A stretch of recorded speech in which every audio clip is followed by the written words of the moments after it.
Welcome to Wiki-D, Wiki-D. Wicked.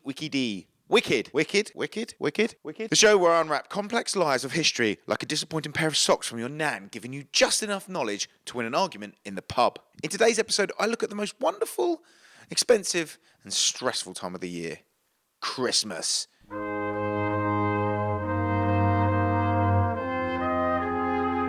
You know the drill. Peace on earth, goodwill to men, frantic last-minute shopping on Amazon, and family argument over Monopoly that ends in a divorce. We do it every year. We eat dry turkey, and we drink Baileys at 10 a.m. because it's the rules, and we worship a fat man who breaks into our houses. But where did this madness actually come from? Is it really about a baby in a manger, or is it a Franken-holiday stitched together from pagan orgies, Victorian guilt, and a marketing campaign for a fizzy drink? Spoiler alert, it's mostly the pagan orgies one. Let's get wicked.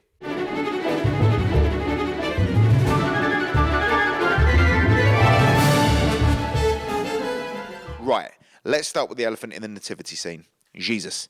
Now, I don't want to upset the vicar, but Jesus wasn't born on December 25th. The Bible doesn't actually mention a date. In fact, if there were shepherds watching their flocks by night, it was probably spring. If they were out in December in Judea, they'd have frozen their tits off. So why December 25th? That's because the early Christians were smart. They realised they couldn't stop people from partying in midwinter, so they just stole the festival and rebranded it. They've rebadged it, you fool. Before Christmas, the Romans had Saturnalia, and Saturnalia makes your office Christmas party look like a knitting circle. It was a week-long bender of gambling, feasting, and role reversal. Masters served their slaves at the dinner table, laws against gambling were suspended, and everyone got absolutely lashed. Then up north, the Vikings celebrated Yule.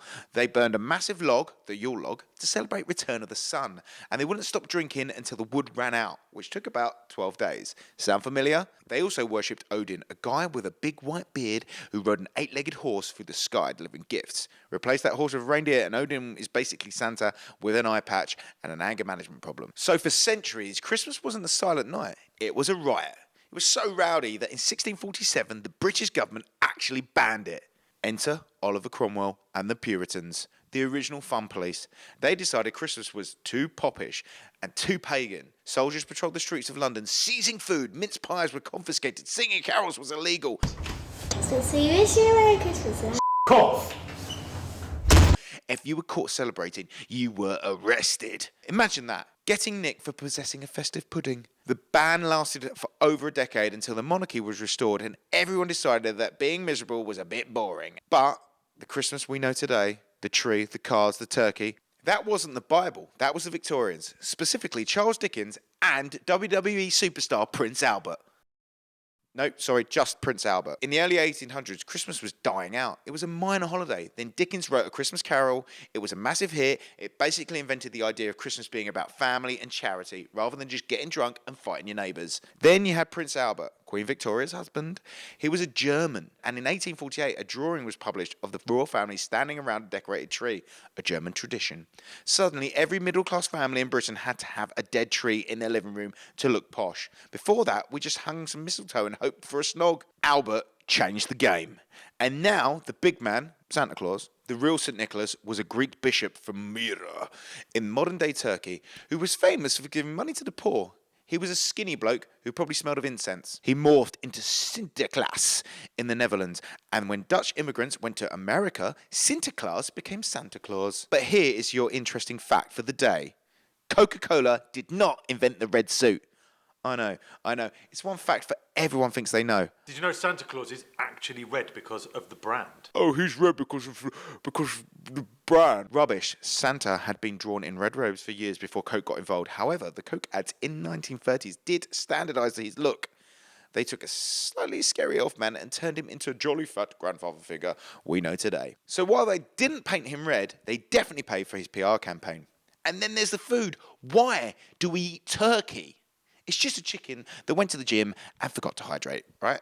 Henry VIII was the first king to eat it, but it only became popular because it was big enough to feed a Victorian family of 12 kids. And sprouts, they are literally sulfur grenades.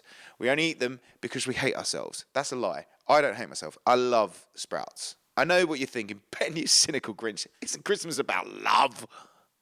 Yeah, sure. But it's also about the economy. A huge percentage of retail profit is made in these 6 weeks.